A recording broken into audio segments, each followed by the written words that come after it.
Y en mi mente no pude evitar, pero simplemente pensar en lo reciente o en lo nuevo que era el Evangelio, que era la iglesia 2000 años atrás. Y dentro de esta experiencia nueva, este movimiento nuevo, esta nueva raza, esta nueva familia que acaba de nacer 2000 años atrás, después de la experiencia de la resurrección de Jesús, se me hace un poco difícil concebir en mi mente que ellos tuvieron que hacer ajustes. Es obvio que estamos hablando acerca de Pedro, que es uno de los testigos oculares de estas experiencias trascendentales, y él ahora hablando como pastor, como obispo, como anciano gobernante a la iglesia de Jesucristo hace 2000 años, él tiene que hacer algunas recomendaciones e inclusive advertencias por los ajustes que son necesarios. Y es por eso que hemos escogido esta carta para navegar ese tiempo en el cual como iglesia, aunque tenemos muchos años de existencia, 2000 años para ser exactos, aunque esta iglesia First Baptist tiene 107 años, por lo menos este año celebramos 107 años de existencia, no importa en qué etapa estemos en la vida o cuántos años tengamos de vida, la realidad es que lo que estamos viviendo con esta pandemia es algo nunca antes visto, por lo menos en nuestra generación. Así es que sería bastante prudente que veamos cómo esta generación de hace 2000 años, que han probado que subsistieron, porque aquí estamos después de lo que ellos están viviendo, cómo es que ellos llevaron estos ajustes, cómo es que ellos conectaron todo lo que Cristo hizo, todo lo que Cristo dijo, especialmente cuando su salida es reciente para ellos, porque es una generación que están muy muy cerca de la experiencia de haber visto a Cristo resucitar y eventualmente ascender al cielo. ¿Cómo es que ellos navegaron esos ajustes? Bueno, una de las cosas que Pedro nos ha enseñado, y una vez más, si tienen la palabra de Dios ahí con ustedes en una aplicación o una de las copias, quiero que vayan al versículo 10, porque el apóstol Pedro, aparentemente hablando a la iglesia, una de las cosas que se les va a olvidar o que van a batallar para poder hacer el ajuste necesario es la palabra que encuentran aquí al final del versículo. El versículo lee: los profetas que anunciaron la gracia reservada para ustedes, dice él, estudiaron cuidadosamente esta salvación. No estoy convencido del por qué es que Pedro tiene que recordarles o retomar la conversación de la salvación, pero para nosotros es extremadamente importante, porque una de las confusiones que ha habido a través de la historia, y hoy como nunca antes esta pandemia está definitivamente exponiendo eso en nuestra generación, es que cuando pensamos en salvación, pensamos en precisamente salvación de una pandemia, pensamos en salvación de la muerte, la cual trágicamente continúan los números incrementando en las tragedias como producto de este virus. Eventualmente pensamos que la salvación es de un infierno, y todo eso está incluido. No estoy en contra de que la Biblia obviamente nos enfatice eso, pero la primera cosa que aprendemos a través de la persona de Jesucristo, a través de su sacrificio expiatorio y a través de su resurrección, es que la salvación primeramente es precisamente de Dios. Somos salvos de Él, somos salvos de su justicia, somos salvos precisamente de su santidad. Entonces, en ese contexto en el cual la iglesia está tratando de conectar ¿qué implica el ser salvos? El apóstol Pedro, hablando a la iglesia, nos recuerda que es la obra literalmente de Dios, porque el mismo Dios que requiere que seamos salvos de Él es el Dios que nos hace salvos para Él. Entonces, en esa como se ve como una disyuntiva, se ve como que son dos cosas que se contradicen: salvos de Él y salvos para Él. Jesucristo lo va a ejemplificar y lo voy a explicar en un momento, precisamente hace una semana cuando celebramos lo que es la resurrección de Él. Pero la obra de salvación que demanda, que Dios demanda, es la misma obra que Él satisface.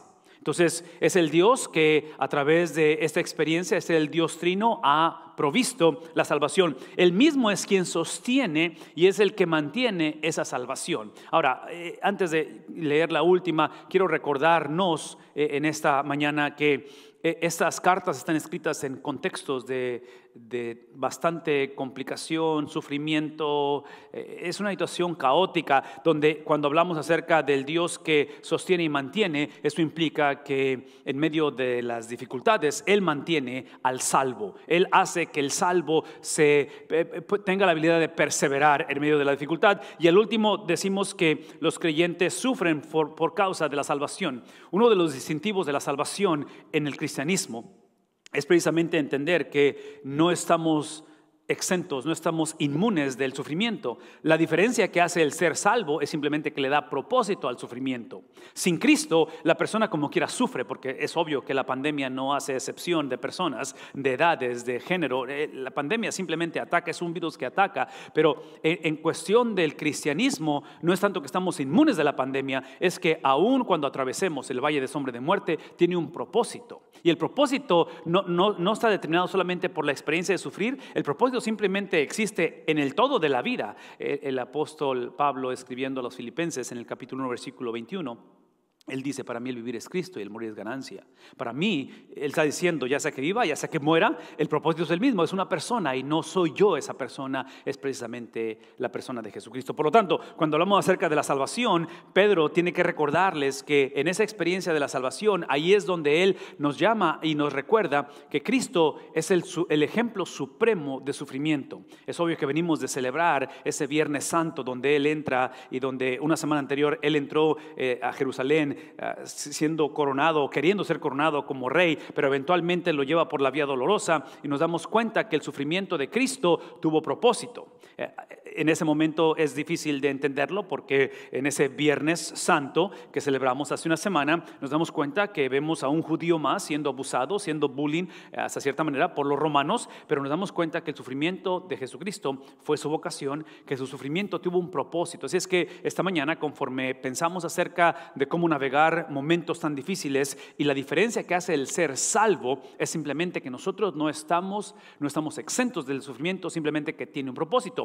Y ese propósito no somos nosotros, porque es parte de la salvación. La otra cosa es que aquí es donde entra el propósito, es de que ahora nuestra vida literalmente es unida a Cristo, no solamente en la experiencia de un día resucitar de entre los muertos, pero nos unimos a Él en sus padecimientos. Al final de la historia, lo que Pedro nos está recordando es que para el cristiano, la razón por la cual somos salvos es que somos salvos de Dios y somos salvos para Dios. Entonces Dios determina no solamente la salvación, pero determina el propósito de ella, y aparentemente es en contexto de sufrimiento donde el hombre es recordado que fuimos creados, fuimos salvados, fuimos traídos o llamados para caminar en similitud a Cristo. Esta experiencia Pedro la ilustra llevándonos a entender que la salvación, el Señor, Dios determinó que fue a través de profetas. En otras palabras, Dios determina no solamente lo que es la salvación, pero determina cómo es que se lleva a cabo la salvación. De tal manera que Él a través de la historia, porque para ellos la Biblia de ellos es el Antiguo Testamento, así es que tiene que hablar del Antiguo Testamento porque es todo lo que tienen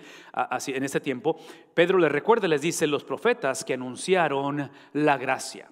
En este caso estamos hablando de ese grupo de personas que el Dios que salva, y hablamos del concepto de la doctrina de elección, el Dios que tiene, y leímos esto anteriormente en el versículo 1, capítulo 1, hablamos acerca de cómo Él de antemano ha predeterminado, el concepto a través de la elección tiene que ver con el Dios que escoge y llama a estos profetas, y los llama para que traigan este proceso o este trabajo de anunciar ello, lo cual muchas de las veces nos pone nerviosos a nosotros esto, porque a través de la historia de la humanidad es obvio que aquellos que han sido coronados o puestos llevado a posiciones de autoridad eventualmente las van a abusar, y nos pone nervioso pensar en un Dios que es soberano o que su supremacía es aquella que no tiene comparación. Pero la realidad es que en el concepto de Dios, viniendo de un fin de semana donde encontramos el sacrificio supremo, donde encontramos al único ser humano que fue bueno y que literalmente se voluntarió para el sufrimiento,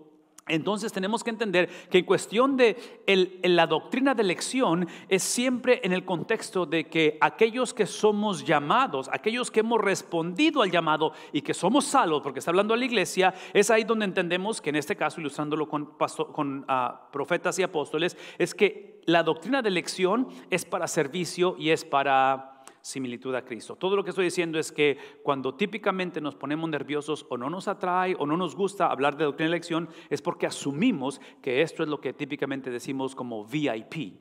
de que Dios escoge a algunos y a otros no, y que hace favoritismo. Por favor, escuchemos esto. El punto de la doctrina de elección o de la salvación es que somos llamados a servir y somos llamados a crecer en similitud de Cristo.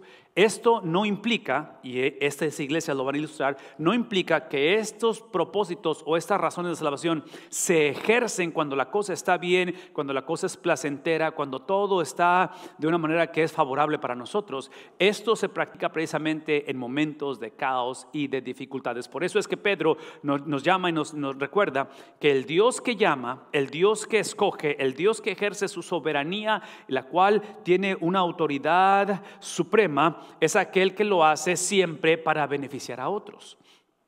Es el principio que tenemos que entender en cuestión de la salvación, de que como nosotros al hacer los destinatarios de ello, nos conviene en momentos difíciles, en momentos en los cuales aparentemente no hay solución a lo que estamos viviendo, ¿sí? En momentos tales nos conviene el Dios con autoridad suprema, porque Él siempre ejerce su autoridad suprema para beneficiar a aquellos que Él salva. De tal manera que es aquí donde dice Pedro, le anunciaron la gracia, la cual está reservada o era reservada para ustedes. En este caso, cuando pensamos en la gracia que fue reservada, Pedro obviamente hace referencia o trata de llevar a la gente a la Biblia de ellos, que es el Antiguo Testamento, y el profeta Jeremías, cientos de años antes, en el capítulo 31, versículo 31 y 34, habla acerca de esa gracia que los profetas anunciaron. Él como profeta, Jeremías, y dice: vienen días, afirma el Señor. Esta es una frase extremadamente importante, porque esta cuestión de que vienen días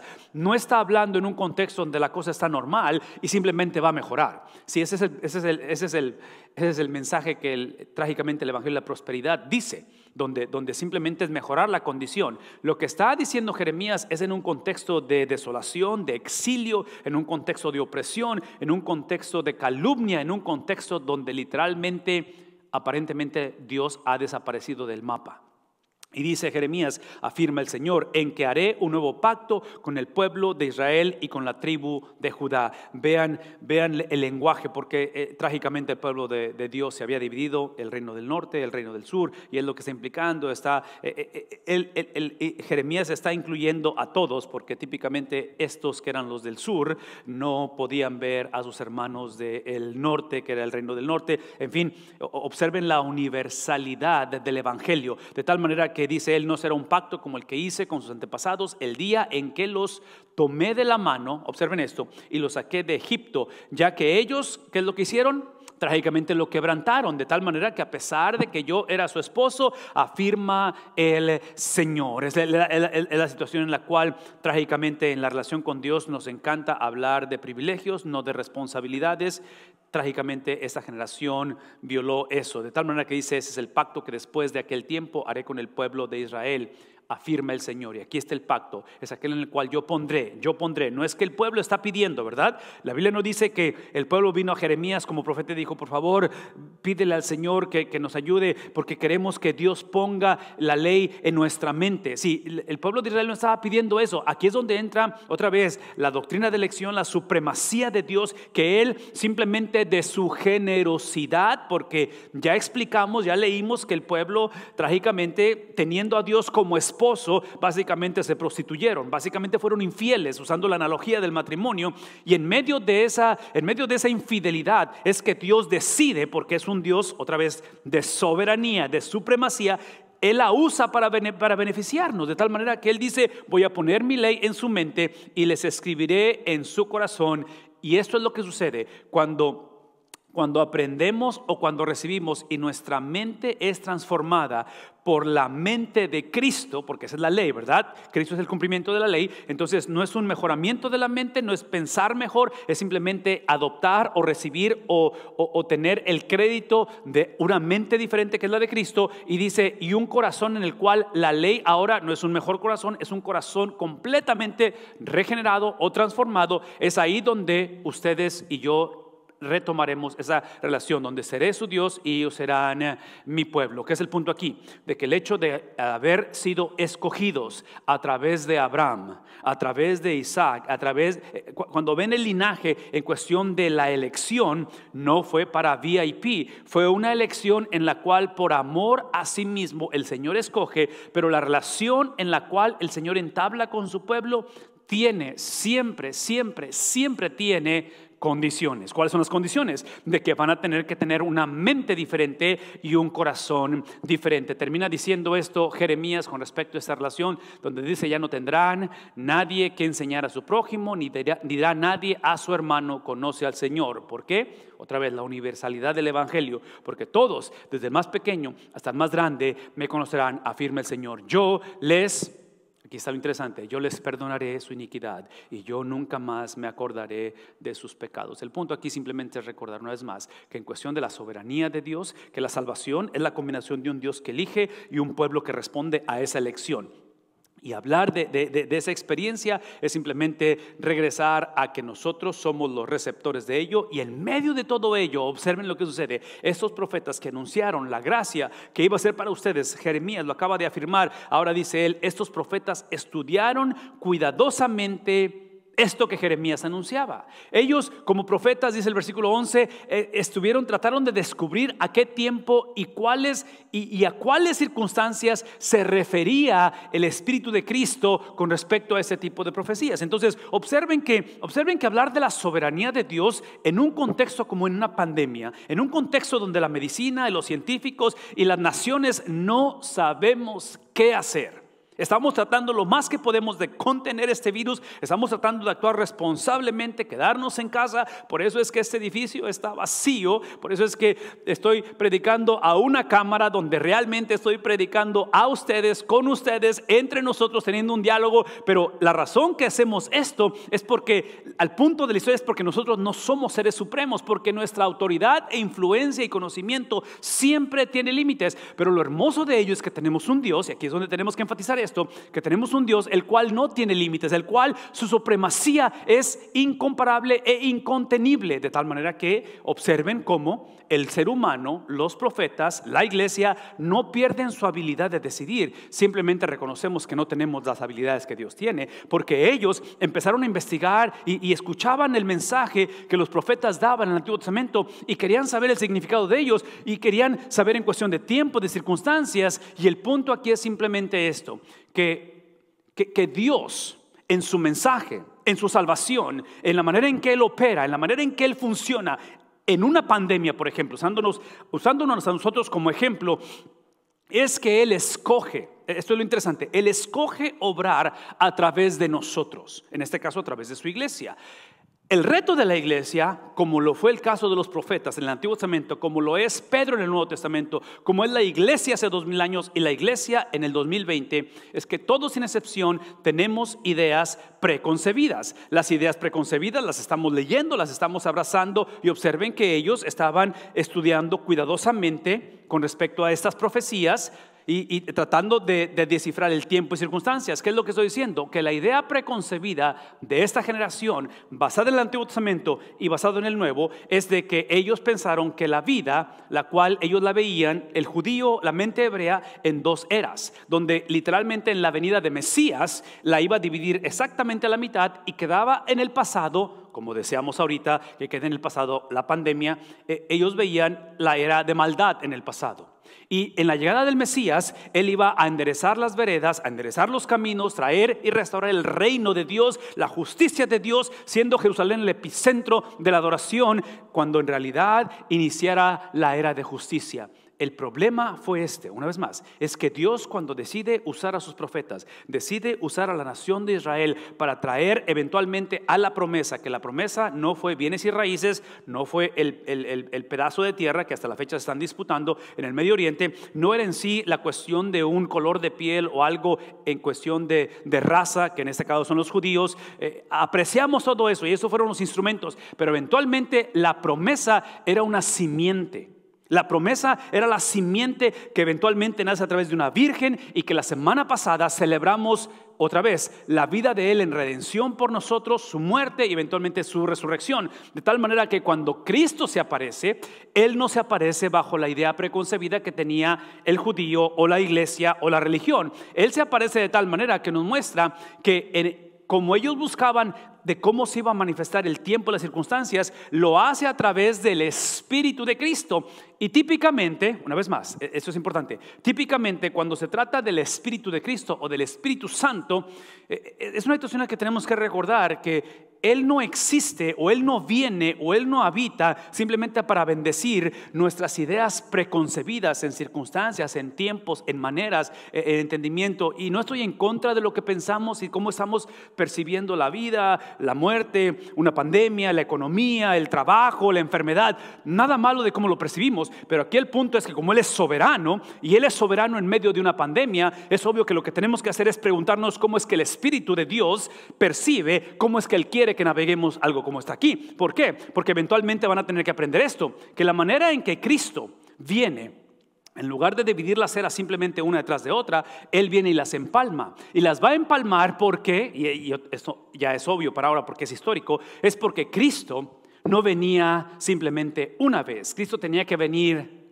2 veces. Entonces, la primera de ellas ya sucedió, que es cuando Él inicia en su venida, Él inicia su reino, pero su reino que está presente ahorita, porque estamos entre las 2 venidas de Cristo, ya vino a través de María, pero eventualmente viene no como el Cordero Santo de Dios a perdonar el pecado del mundo. Él viene por segunda vez como el León de Judá, como el amo del universo, como el Señor de señores, el cual lo es, pero viene simplemente a traer la consumación de ese reino. ¿Qué significa todo ello? Sí, esto es extremadamente importante porque venimos de una semana, simplemente hace 7 días estábamos celebrando como iglesia, como familias, la resurrección de Jesús. La resurrección de Jesús en su restauración cósmica como Señor, como amo del universo, como el Dios mismo, está basada en un Viernes Santo, en que Él, antes de ser restaurado como cósmicamente, Él tuvo que ser el varón de dolores, precisamente por esta cuestión de la tensión en la cual su reino es establecido o inicia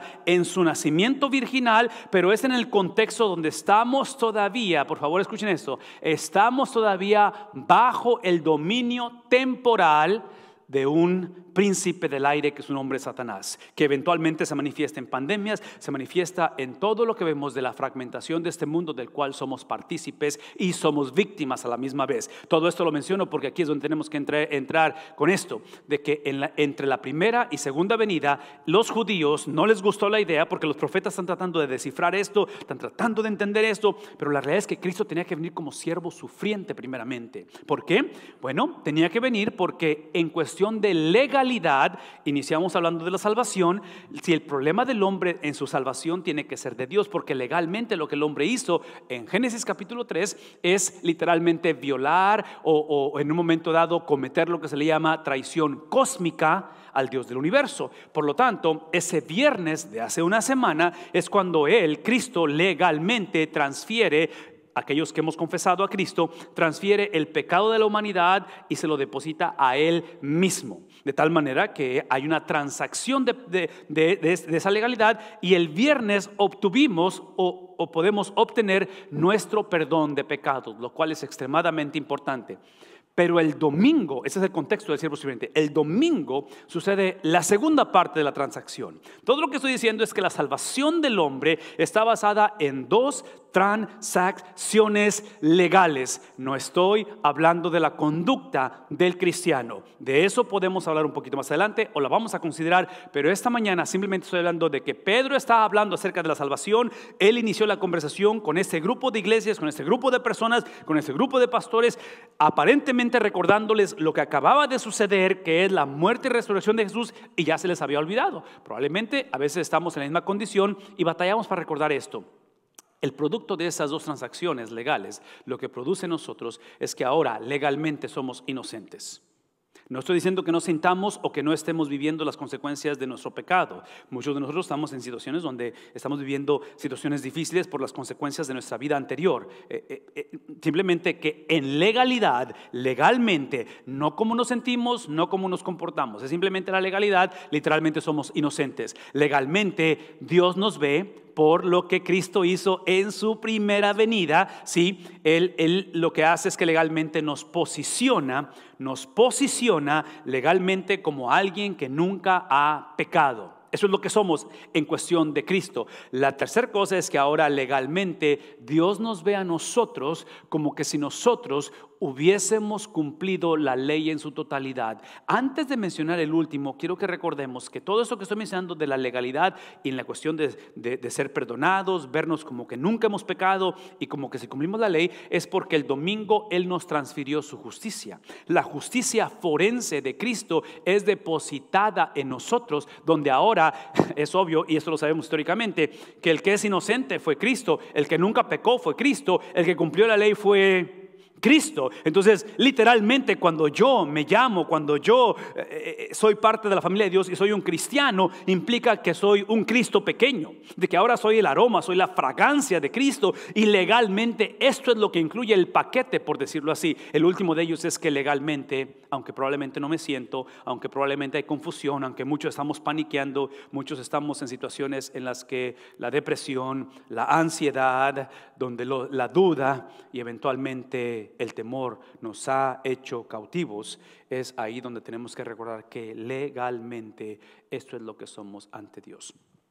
Una de las cosas que estoy más que convencido, y platicaba con mi esposa de esto hace algunos días, es el hecho de que ahora nuestros hijos que están en edades de adultos jóvenes, yo no sé cómo hubiera sido si esta pandemia la tenemos hace 7, 8, 9 años cuando estaban chicos, y me hace pensar en los que están criando hijos y están en los hogares con sus hijos, los cuales oramos por ustedes y oramos unos por otros. Pero el punto es este: ¿cómo le hago para ahorita que estamos en casa y que somos forzados a estar mucho tiempo en casa y de que tenemos que dialogar, comemos juntos, dormimos juntos, en fin, cosa que muchos habíamos olvidado porque la vida tiene una rutina? En fin, yo obviamente creo que esto es una oportunidad grandísima para que estos principios sean enseñados en casa.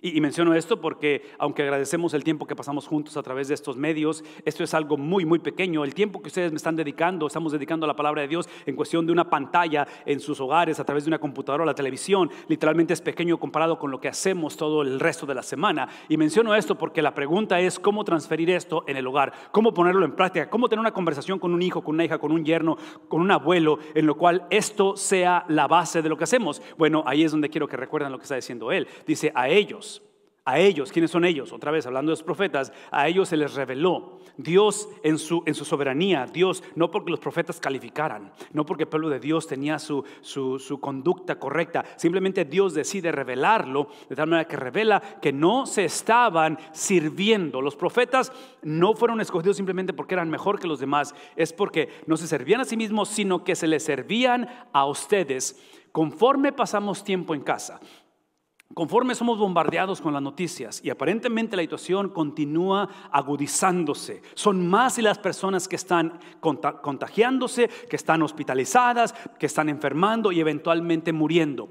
¿Cómo navegar esto en el hogar? ¿Cómo usar esta situación para poder retomar la conversación que aparentemente Pedro está viendo como una prioridad? Tenemos que recordar esto, que en cuestión de la doctrina de elección, conforme hablamos de Cristo en el hogar, recordemos que Dios, cuando Él ejerce su soberanía, no la ejerce, por favor escuchen esto, no la ejerce porque Él enfoca y hace el centro de atención nuestra vida. Sí, Dios es aquel que ha hecho lo que ha hecho. La Semana Santa fue para nosotros, pero no se trata de nosotros. Donde en momentos de carencia, en momentos de desolación, en momentos de confusión, en momentos de sufrimiento, estos principios van a ayudar mucho, porque lo opuesto a esto es pensar que Dios es mi sirviente cósmico. Lo opuesto a esto es decir, como voy a la iglesia, tiene que irme así, porque por eso es que diezmo, por eso es que doy, por eso. No, sí, entendamos que parte de esta de esta manera en que Dios ejerce su soberanía, es que nos libera de pensar que la vida se trata de nosotros. Sí, lo hermoso de esta narrativa que Pedro está presentando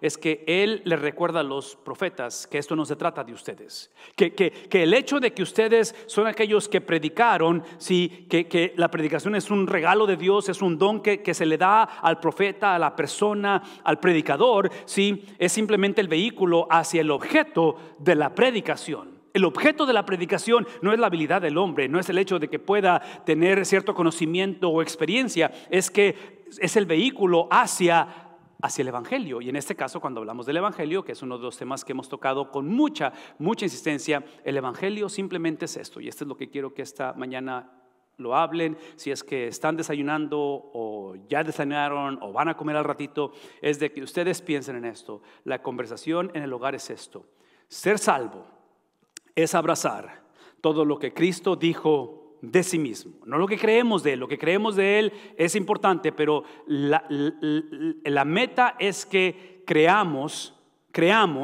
lo que Él creyó.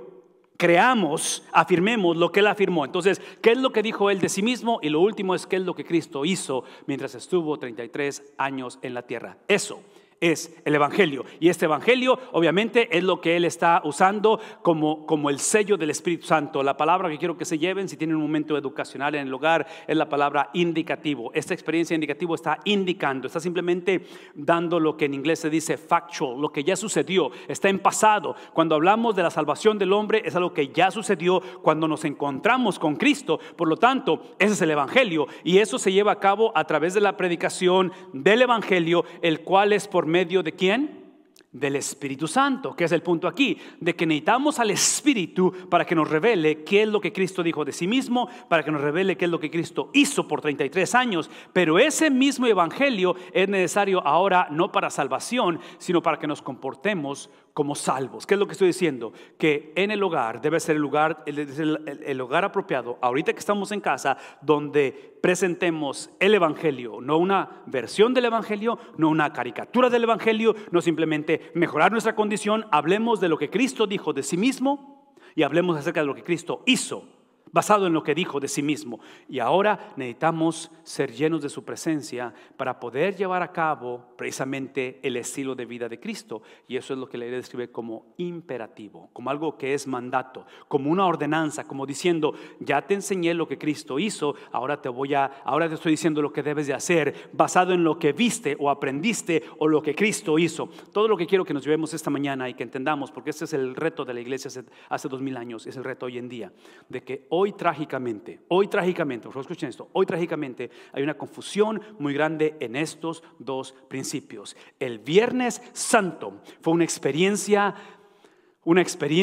que está literalmente sellado, que ya sucedió, que es irreversible. Cristo ya dio su vida en rescate, Cristo ya satisface al Padre hace 2000 años.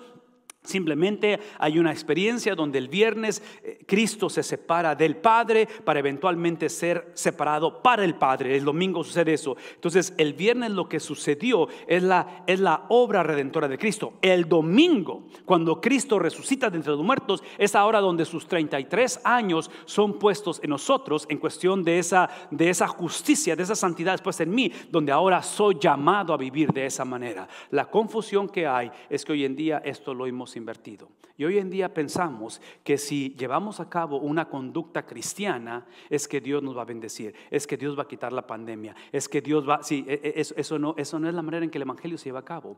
Es en el contexto de calamidad, de sufrimiento, de lo irreversible, de lo nunca antes pensado o visto, en momentos de desesperación, que la fe de nosotros está basada en lo que se hizo, no por nosotros, por alguien más, pero por lo que Él hizo.